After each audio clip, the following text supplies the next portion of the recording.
Hello, my name is Will Brown. Here is my in-depth review of the Nightfox Whiskers night vision goggles. This doesn't say Whiskers because I bought it reconditioned, so I didn't get anything. I just literally got the binoculars, no SD card, no charger, no instructions, no bag, blah blah blah, but it saved me 50 quid. Anyway, let's go do the unboxing, show you a bit about the controls, and then later on we're going to go and see if we can find some UFOs. The range says 300 meters, so it should be pretty good. I am fingers crossed it's really good. I'm going to mount it on a tripod, so we're just going to film it, see what we can see. Fingers crossed. Look at, can't wait. Brilliant. All right, see you later in the video. Cheers. Bye. Hi, so let's take you through the controls. So you've got a on button, up, down, OK, and an M. Then you've got the infrared, far or near or far LED, the focus there, and this is your optical zoom. So that's it really. There's the front. So if you hold, it's not got much. There you go. So you saw the Nightfox logo. Obviously it's super bright, so you're not going to see anything, but basically you turn it on, you turn the focus, and then you're off really. Yeah, you're not going to see anything. But that's it. That's you know, pretty easy. It turns on. Let's hopefully see how good they are later. Oh, I'll just show you the charging port. There you go. So it's just there. So you just open this up, put your SD in, put your Type C charger in, and that's it. That's literally it. Obviously there's your hole to mount it. Two little tassels there. It's nice. It's nice. It's feels really good. I am really hoping that it can spot some stuff in the sky. All right, here we go. Fingers crossed.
the difference. Back to map.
Going on IR0.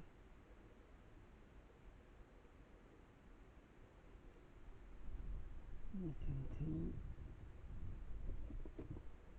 My camera, infrared camera, it's not night vision.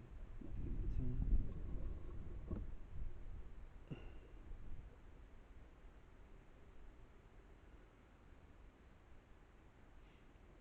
A lot of stars in this.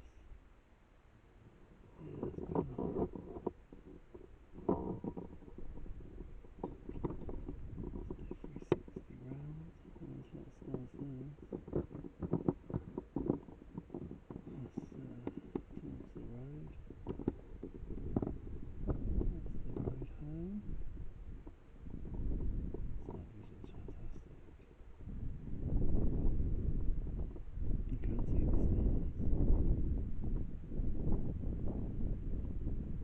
Quality's not great, but you know, what do you expect? It's pitch black. I'll just put you on 7. That's 7. Yeah, you get so much blur. Because that's your infrared it's coming from.